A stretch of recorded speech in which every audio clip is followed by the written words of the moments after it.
Let me just say at the outset, Captain Kelly, thank you.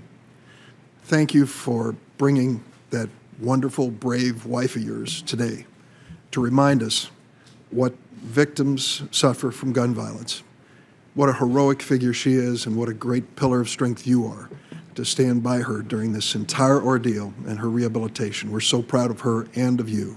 Thank you. And I say with some regret, there should have been a hearing just like this, right after your wife, one of our own, a member of Congress, was shot point blank in the face at a town meeting in Tucson, Arizona. I'm sorry it's taken 2 years for us to convene this hearing, but it took Newtown, Connecticut to finally bring us to our senses and to open this national conversation. But I hope that you will extend to her our best wishes, our love, and our support for what she is doing today and what she has meant to all of us for this long period of time. I also want to say a word about an incident. There was a young lady from Chicago, Illinois, 15 years old. She attended the university prep school in Chicago. She was an honor student and a majorette, and she marched in the inaugural parade last week here in Chicago. It was a highlight of her young 15-year-old life. Yesterday, in a rainstorm after school, she raced to a shelter. A gunman came in and shot her dead. Just a matter of days after the happiest day of her life, she's gone. A lot has been said about the city of Chicago, and I want to say a few words too. Our biggest problem in Chicago, according to Superintendent McCarthy, who came to Chicago from New York, we are awash in guns. The confiscation of guns per capita in Chicago is 6 times the number of New York City. We have guns everywhere, and some believe the solution to this is more guns. I disagree. When you take a look at where these guns come from, 25% plus are sold in the surrounding towns around the city of Chicago, not in the city.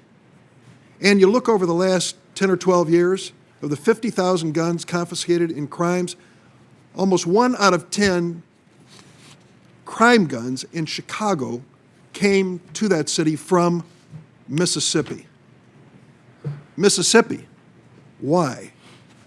Because the background checks there, the gun dealers there, are a lot easier than they are in other places. And they end up selling these guns in volume, and they come up the interstate and kill wantonly on the way. Here's the basics. I think we all agree, I hope we all agree, that the Supreme Court decision in Heller said we can have reasonable limitations on a Second Amendment right in terms of the type of weapon or the people who own them and the background checks on those people.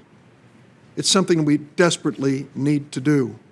But we know now that 40% of the sales are not going through the background checks. That's a huge problem. It's created this abundance of weapons that are available.